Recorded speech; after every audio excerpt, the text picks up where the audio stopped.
when I went to Skidmore, I've always kind of been very entrepreneurial, and I've sort of enjoyed uh, learning about startups, and I think that marketing for me has been a very interesting area of business as well. I've always enjoyed one of my favorite movies before going to college was The Social Network, where it talks about how Mark Zuckerberg started Facebook, and I really enjoyed that whole aesthetic of being a college student and then owning a startup and working on something, collaborating with others. And I think the business major allows you to do all that and more. And so I always knew from day one that I wanted to be in business. For me, it was definitely more of an aesthetic thing than it was academic. But I think that as I did more business cases and case studies, that kind of thing, as I did more courses, I got a lot more interested in the marketing side, the promotional side of business, as well as the entrepreneurial side, of course, when I started my app with my friends. But Skidmore has a great kind of, their slogan is creative thought matters. And so in my first year of college, I took weird classes like Italian cinema, kind of offbeat stuff. I took, theater classes. What was another one that I took? Entertainment law, something that I'd never experienced before.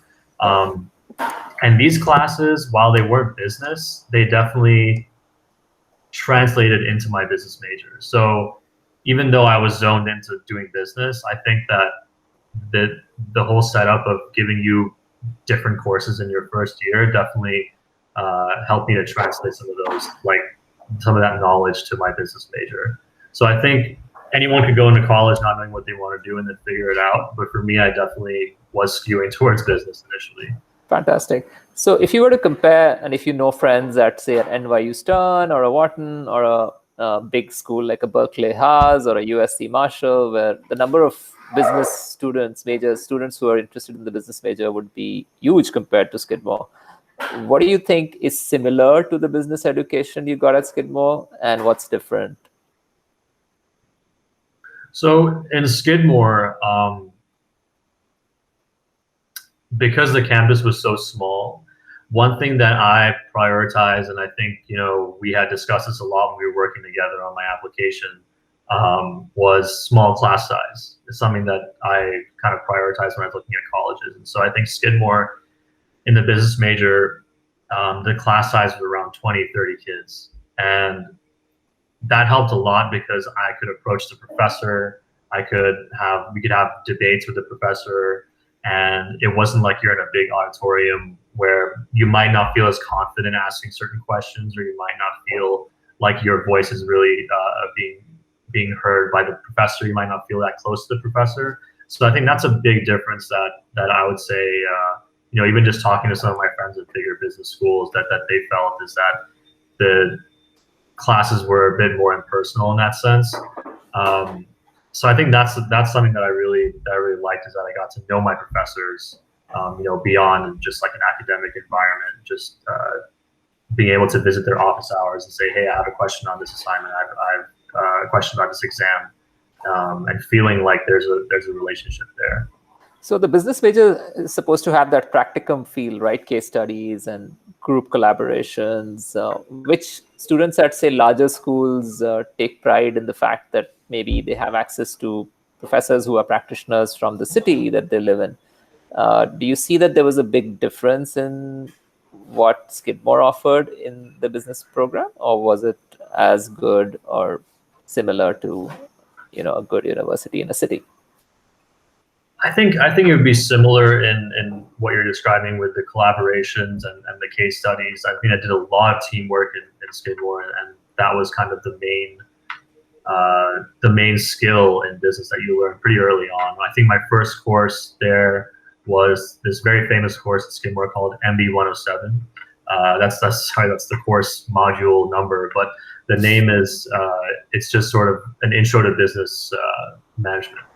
And what they do is they set you up at the end of the course. They set you up with a team of people, and you're working for weeks on end, or like a long time with the same group of people on this one presentation, this one project that you present to real business executives at the end of the course.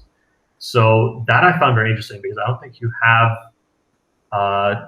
courses like that you can take so early on in the business major, because I was a freshman presenting a marketing plan in front of real executives, who actually knew what they were talking about. And so it was very nerve-wracking, but I think that was something that I really liked about the Skidmore business major, is that they set you up with that early on, so you get a feel for what collaboration means in business, how do you deal with people in a team, because that's also hard. I think that it's never easy. Sometimes you don't get the brightest people. Sometimes you don't get people who have a great work ethic, and you have to find your way to work around that. So I think that course really shaped my vision for what I wanted to do at Skidmore. So wonderful. Yeah. So I know you were really interested in music and DJing. You took that to a new level when you were at Skidmore. And also, I remember discussing a business idea when you came back one summer. So tell us a little bit about your interest in music, and then how did you take that to think of a new business within that? And eventually, of course, graduated, maybe not continuing that business. So it's the entrepreneurial mindset that you developed. What resources, who influenced you, who helped you out, and things like that. Sure, of course. So my interest in music has been sort of a lifelong passion of mine. I mean, when I was a kid, I used to play guitar and drums, and then I moved on to being more digital, more electronic with my music style. I started listening to more electronic music, more hip hop as well, heavily into that. And I started DJing and producing music as well in high school. And when I came to college, I thought,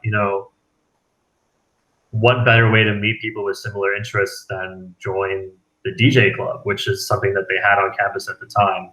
And I joined the club, and I really enjoyed sort of networking with the people there. And I eventually became president in my sophomore year. And me and my friends sort of took charge of the club, and we started doing events on campus, doing events downtown in some of the bars, some of the clubs there. And it was a great experience. I think that really shaped a lot of what I experienced in college, a lot of the great times that I've had in college. And it taught me a lot about event management, a lot about music. And I think in one of the events, we had this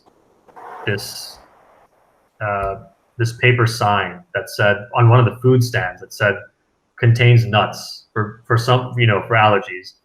And we were receiving a lot of requests from the audience. The audience was saying, can you play this song? Can you play that song? And part of the issue with being a DJ is that sometimes you don't have requests in your software. And so you have to turn them down. And so what we did was one of my friends took the sign, the contains nuts sign, he puts it on our stand and says, anyone has a request, please write it down here. And so after that, something kind of clicked, where I thought, why don't we have an app that takes song requests to make this process a lot more seamless? Instead of just having someone come up to the DJ and say, yell at them, can you play this song? Instead of that, just have a very seamless way where the audience can request a song in the app, and then the DJ can see it, and they can say, okay, accept, deny, So, and I was already working with one of my friends who was a fellow business major, and he and I had started another business beforehand, making this salad dressing, and that tanked pretty fast. And so I came to him with this idea, because we were thinking of doing a website for DJs where they can play remotely, they can play live sets from their remote locations. And then Spotify had that idea, so we decided to give up on that. And then I said, why don't we pivot to this app idea? And we had another one of our friends got on board. So it was the three of us. And we said, okay, why don't we take this to the business competition? Because at Skidmore, they have an annual competition for entrepreneurs to sort of pitch their ideas to real executives, real judges. who eventually become your investors. And so we pitched this app idea in our sophomore year, and the next year and the next year. So pretty much till we graduated, we've been pitching this idea, and we managed to get a couple of investors. We got all the seed money for app development. We connected with an alumni who was an app developer who helped us with the app development. So it really helped us network. It connected me with a whole world of people that I would probably have never met if I never started this, never had the idea for this app. And so we did competitions in New York State as well as Skidmore, and it went well. It was a great experience. But I think now that we've all graduated, we need some job security, and so we're kind of putting that on hold for now. Sure. But it's been a fantastic experience. We've done all kinds of events, promotional events, and it's taught me a lot about business that I don't think I would have learned in an academic environment.